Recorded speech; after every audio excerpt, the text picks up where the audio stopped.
We appreciate everything you've done, Laura, but we're moving in a different direction.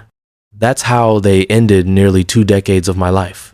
No genuine thank you, no farewell handshake, just a rehearsed line, delivered like a memo they'd used a dozen times before.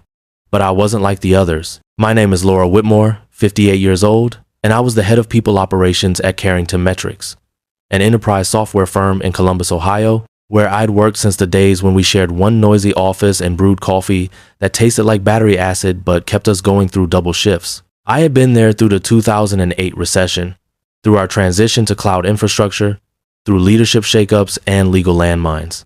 When things broke, I was the one people came to not for show but for solutions. I wasn't the face of the company, I was the framework.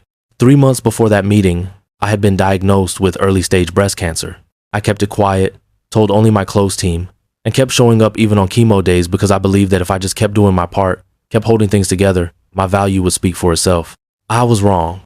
When Ethan Kerr, our new 34-year-old CEO, walked in with polished shoes and a smile he probably learned at a TEDx seminar, I knew change was coming. But I didn't expect to be his first target. There was no handshake, no sit down to understand the team or the systems we'd built, just a glance at the payroll sheet and a cold statement, "You're being overpaid for what you do." As if nearly 20 years of experience, hundreds of diffused lawsuits, and the entire HR infrastructure I personally designed were just overhead noise on a balance sheet. I sat there, tired from that morning's chemo, the metallic taste still in my mouth, and I listened. He talked about flattening the org, realigning human capital, all the buzzwords he clearly didn't understand. I didn't argue. I didn't plead. I simply stood up, nodded once, and closed the door softly behind me, not out of submission, but because I already understood. When someone disrespects what they don't comprehend, they have no idea they're pulling the foundation out from under themselves. I walked out of that office not defeated, but clearer than I had felt in years. Because they were so eager to erase me, they forgot I was the one who built the system. And from that moment on, I began to watch not with bitterness, but with quiet precision. When I arrived at the office the following Monday, the nameplate outside my door was gone. No warning, no message, no explanation, just the subtle erasure of presence, as if I'd never been there at all. I stood there for a moment, not in confusion but in recognition, because this was no clerical oversight. This was intentional. Inside, a young woman no older than my daughter was rearranging my desk with the kind of cheerful entitlement that only comes from someone who's been handed something she didn't earn. She looked up, surprised only briefly, then smiled like I was the one who had made a mistake. "Oh, you must be Laura," she said, brushing a stack of folders into a drawer I had labeled for confidential audits. "They didn't tell you? I'm Ethan's new executive assistant. He wanted me closer to his office." No apology, no context, just the weight of being replaced, not reassigned, not repositioned, replaced, like an outdated printer or a spreadsheet no longer supported by the latest software. I didn't cause a scene.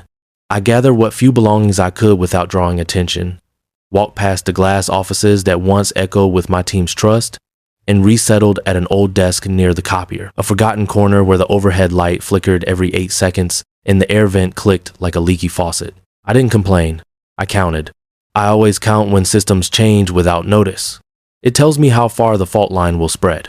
Within a week, I was removed from senior meetings without any formal removal. My name stopped appearing on strategy briefs.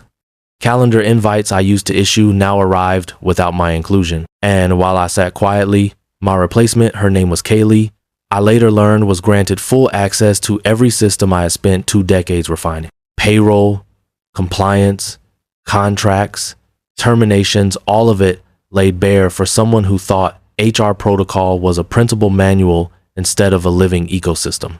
Ethan called it learning the ropes, but Kaylee wasn't learning, she was browsing.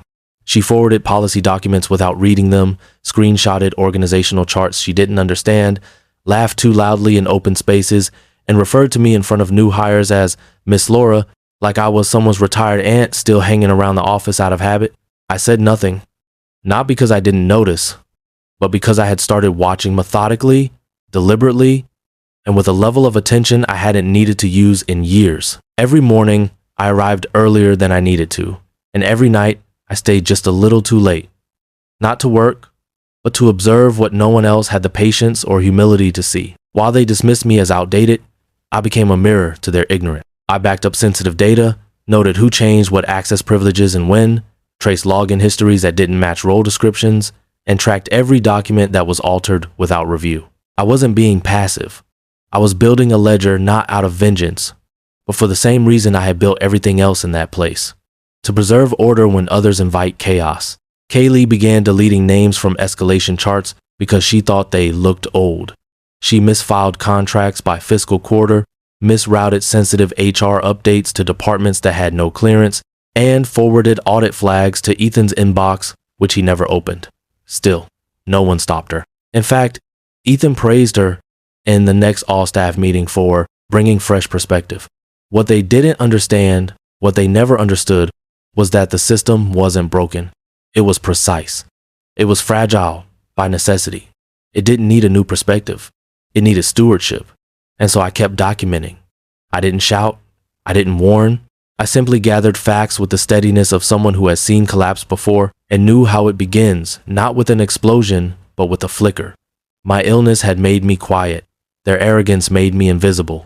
But my clarity, that was mine alone. And it was growing sharper by the day. In the days that followed, the unraveling wasn't loud. It didn't announce itself with policy memos or office gossip. It showed up quietly in the form of silence, in the absence of acknowledgement, in the way people who used to greet me with warmth now avoided eye contact like I was a ghost wandering the wrong floor. It started with small things. My name disappeared from recurring meetings I had created. Access permissions that once routed through my credentials now failed without notice. My input was neither requested nor refused. It was simply bypassed, like a hallway they no longer needed to walk down. By the end of the second week, I no longer had access to the compensation planning portal, the very system I had personally secured after a data leak scare 8 years prior. The onboarding dashboard rejected my login. Compliance documents that once required my co-signature were now pushed through without so much as a CC. Ethan's vision of streamlining operations translated into stripping me of every tool, every layer of trust, and every signal that my judgment was still valued, and it was all done without confrontation, without a meeting, without even the decency of a formal demotion. I became the invisible woman who still showed up at 7:45 every morning, who still brought her own coffee and answered HR inquiries with precision even when they were no longer her responsibility. I wasn't technically removed. That would have required courage. They simply smothered my presence under a blanket of ambiguity until even the interns weren't sure who I was or why I was still there. Meanwhile, Kaylee had begun to act like she'd been part of Carrington's core team for years. She wandered through departments she didn't understand, asking surface-level questions she never bothered to write down, and forwarding internal policy changes to vendor accounts by mistake. She made decisions that breached long-standing compliance protocols and laughed them off as just a tech hiccup. I documented every one of them, not to be petty, but because I knew exactly where those decisions would lead, and I had no intention of being blamed when they did. No one intervened. Not legal, not operations, not even the colleagues I had mentored for over a decade. They weren't malicious, just afraid, or perhaps too eager to prove their alignment with the new regime to ask what had really changed. That was the hardest part. Not the betrayal, not even the replacement, but the silence of those who once claimed to respect you, standing still while you were quietly erased, as if your dignity was some kind of collateral damage for the company's next chapter. At night, I would sit in that corner desk, the one by the faulty vent that ticked like a metronome for slow decay, and I'd scroll through audit flags, version logs, and permission histories. Every misplaced file, every unreviewed document, every login from an unauthorized IP address, I tracked them all, not because I wanted revenge, but because I had once promised to protect this place, and even if they no longer saw me, I refused to break that promise. They thought they had benched me. What they didn't realize was that they had removed their last safeguard. The person who knew where the pressure points were, who could see the cracks before they turned into collapses. I didn't say a word. I simply observed, recorded, and waited. Because I knew the foundation doesn't shout when it's being ignored. It just waits for gravity to do the rest. While they mistook my silence for surrender, I began the kind of work that doesn't show up on dashboards or performance reviews, the kind that happens beneath the surface, steady and invisible, until it becomes the only thing holding the structure upright. Each morning, I arrived earlier than anyone else, not to impress, not even to participate, but to observe the shift in rhythm that followed careless leadership. I noticed who was granted access to systems they didn't understand, which forms were filed without authorization, and how audit trails began to fracture like hairline cracks in glass, not enough to break anything yet, but enough to signal something was coming. By then, Kaylee had inherited every system I once oversaw, though she lacked even the most basic understanding of what they were built to do. She clicked, forwarded, deleted, not maliciously, but ignorantly unaware that each misplaced approval, each skipped protocol, and each unchecked compliance box was like turning a screw the wrong way on a machine she didn't know how to operate. Ethan, still riding the high of corporate buzzwords and blind confidence, called it fresh adaptation. But I saw it for what it was: slow, deliberate decay disguised as progress. So I adapted too, not by confronting them, not by warning anyone, but by preparing for the moment when everything they neglected would finally need to be remembered. I began backing up internal frameworks, not because I feared they would erase me, but because I knew they already had, and in doing so, they had forgotten what these systems were actually built for: continuity, not convenience. I captured version histories, permission logs, and user edits not to accuse, but to preserve a map of how far they'd strayed from what once worked. There's a difference between letting go and letting fail. I wasn't sabotaging anything. I was simply stepping away, one access point at a time. I removed my name from escalation lists and transferred admin rights to neutral system IDs, a quiet reallocation of trust from people to processes, because when trust is broken, systems don't need loyalty. They need structure, and I had written that structure. Long before Ethan walked through the door with his tech deck lingo and management playbook, I had designed the continuity safeguards that assumed one day someone might forget why they were needed in the first place. Still, I knew observation alone wouldn't be enough. I needed a partner, someone who remembered how things worked and who hadn't yet traded memory for momentum. That's when I reached out to Marisol Vega, one of the last remaining architects of Carrington's infrastructure, now quietly leading back-end security from an offsite team in Indianapolis. Years ago, I had vouched for her when IT wanted to outsource her entire department. And though we hadn't spoken in a while, she didn't hesitate when she saw my message. I asked her a single question: if continuity breaks, can we reroute ownership safely? She replied, "We already built the override. You just never needed it until now." That night, we met in a quiet cafe far from company servers, using personal laptops on private networks not to hatch a plan of revenge, but to prepare a contingency for a collapse already in motion. We reviewed buried protocols, walked through old fail-safes, and confirmed that the override originally created for catastrophic data failure or emergency leadership incapacitation could still be activated. It wasn't illegal. It wasn't even hidden. It was just forgotten, like so much of the foundation that held Carrington together. Over the following days, I began the process of withdrawal. I didn't slam doors. I didn't draft ultimatums. I simply began erasing my presence in plain sight. One by one, I revoked privileges tied to my name, removed digital signatures from executive approval chains, and formally declined access renewal to systems I had designed. And because they no longer looked closely, no one noticed. Ethan had stopped checking sign-offs weeks ago, and Kaylee, who could barely distinguish a compliance lock from a calendar invite, had no idea anything had changed. Then I wrote the letter. It wasn't a resignation, nor was it a cry for acknowledgement. It was a formal declaration of disassociation, a legal, time-stamped notice revoking all operational authority, access, and liability tied to the platforms I had helped build. I printed one copy, sealed it, and sent it directly to the company's legal department marked audit file only. No explanation, no drama, just presence, the kind that leaves its mark by stepping away, not by making noise. The final step was silent, almost surgical. Marisol and I activated the continuity override, which didn't crash systems or raise alarms, but quietly shifted all critical ownership and permissions from named individuals to protocol-based logic. It was a reversion not to chaos, but to order without personality.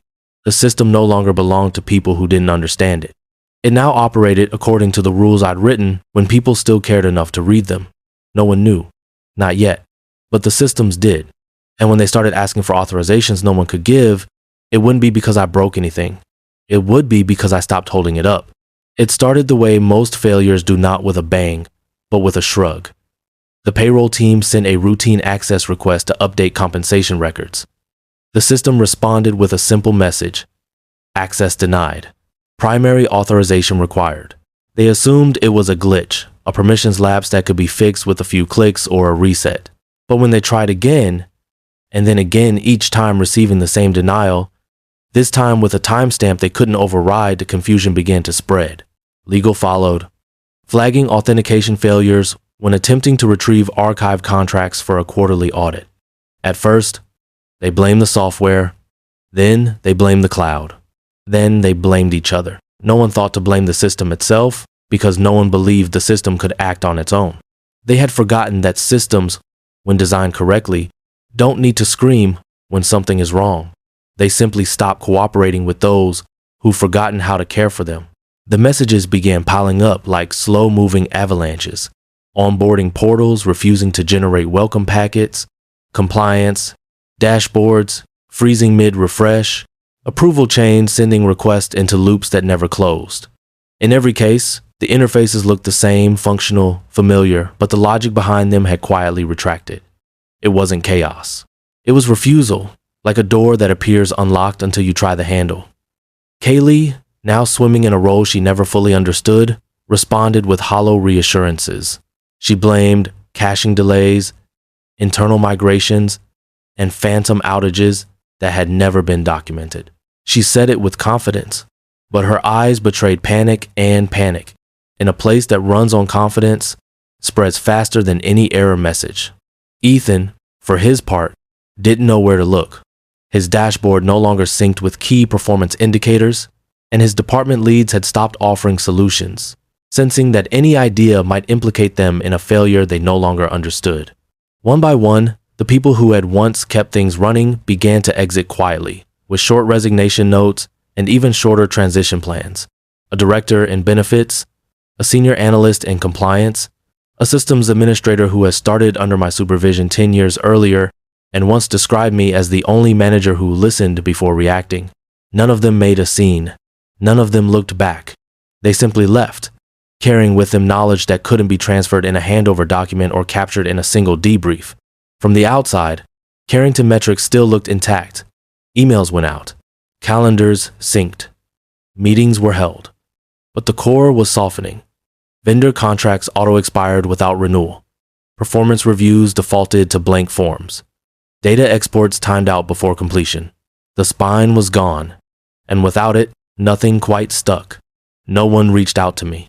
Not because they didn't need answers, but because they had worked so hard to forget I existed that asking would have meant admitting they had been wrong. And so they asked each other instead, whispering through hallway glances and tentative Slack messages, circling the question they were too proud to say aloud. Did Laura know this was coming? The answer, of course, was yes, not because I had orchestrated it, but because I had stopped preventing it. Collapse isn't vengeance. It's consequence. And consequences don't need to scream. They just wait for silence to arrive.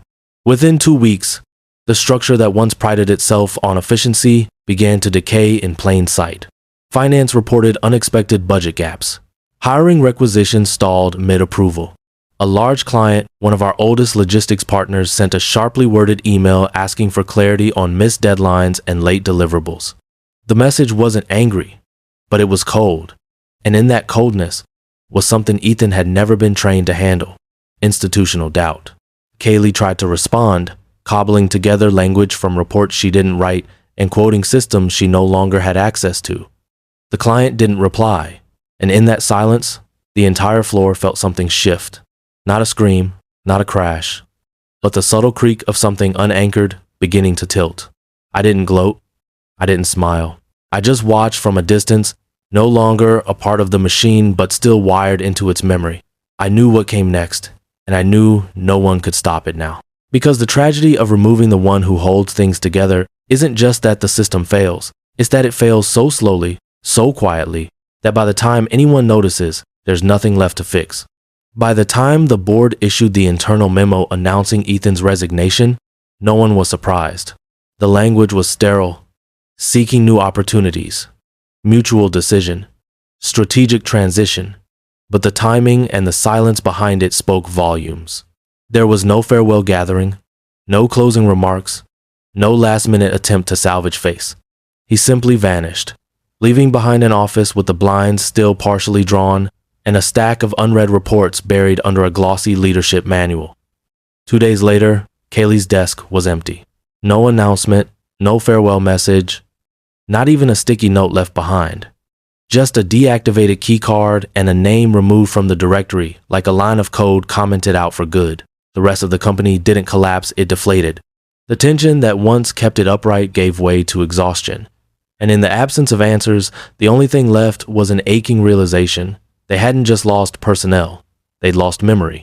I never responded to the message from the Carrington board, though they did reach out not with apologies or admissions, but with cautious suggestions, phrased like questions they weren't sure how to ask. One came as a coffee invitation from a senior advisor who hadn't spoken to me in years. Another arrived via a forwarded email from Marisol, a company-wide call for strategic continuity consultants to stabilize systems impacted by recent disruptions. No names were mentioned, but none needed to be. They weren't asking me to return. They were hoping I hadn't fully left. By then, I was already somewhere else. A quiet office in Rochester. Smaller, slower, and infinitely more deliberate a place where systems were still treated as something sacred, not as tools to be manipulated for optics or short-term wins. I hadn't applied for the role. It found me through someone I once mentored who had risen slowly and with care, and who now built teams not for speed but for sustainability. Here, no one asked me to prove my worth. They simply handed me the questions they couldn't answer and trusted I'd find a way forward. I didn't start by rewriting policies or auditing workflows. I started with something much older and less glamorous: memory mapping. I rebuilt systems not only by function, but by intention. I traced patterns in human behavior, mapped unseen dependencies, and restructured approval chains so no single failure could sink the entire architecture. I wasn't creating legacy. I was safeguarding it, gently, like restoring an old house whose beams you refuse to replace because they've held up generations.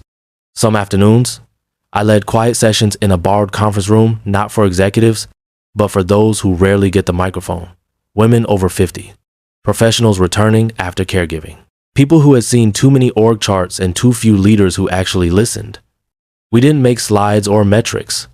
We asked real questions, the kind that leave you quiet long after the room has emptied. One woman, after our final session, slipped a folded note into my hand. She had been laid off twice in the past decade, both times after helping companies through crises they barely survived. Her handwriting was careful, like someone writing something they'd never said out loud. You gave me a future I didn't know I was still allowed to imagine. I didn't frame it. I didn't share it. I just kept it not as proof, but as presence. Because even though I had been removed, silenced, and erased by people who never truly understood what I carried, I had found something they never would. Peace, not through recognition, but through clarity. Weeks later, Marisol forwarded one final document from Carrington, a formal policy review set to begin the next quarter, focused on legacy knowledge retention and operational memory safeguards. It was unsigned. It was impersonal. But in the footnote, buried in size 8 font, was a single sentence that stopped me cold. Risk level elevated due to absence of original architects. They didn't name me, but they finally saw what I had carried. And while they tried to repair what was already gone, I was building again, not louder, not faster, but stronger, in a space that understood the difference between managing a system and honoring the hands that built it. I used to think that walking away meant giving up. Now I know it means something else entirely. It means making room for what they can't erase.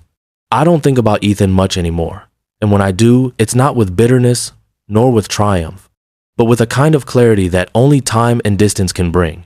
He wasn't the villain of my story. Not really. He was just another man who mistook confidence for competence, who saw experience as something to be replaced rather than preserved. The only role I played in his downfall was stepping back just long enough for gravity to finish what ego began. Some people think silence is weakness, that walking away is a quiet kind of defeat. But I've come to understand that real strength doesn't always announce itself. Sometimes it whispers in the systems that still hold long after you're gone. Sometimes it echoes in the decisions people start making not because you told them to, but because you once made them feel safe enough to choose integrity over performance. Legacy isn't written in newsletters or retirement plaques or framed certificates that hang on conference room walls no one walks into anymore. It lives in the questions people finally feel safe asking, because you once stayed long enough to answer them without judgment. It lives in the systems that don't fall, even when everything else begins to shake. It lives in the quiet decisions that outlast noise, in the structure that refuses to collapse, not because it's perfect, but because it was built by someone who cared. So no, I didn't burn bridges. I just stopped holding up ones they didn't deserve to walk across.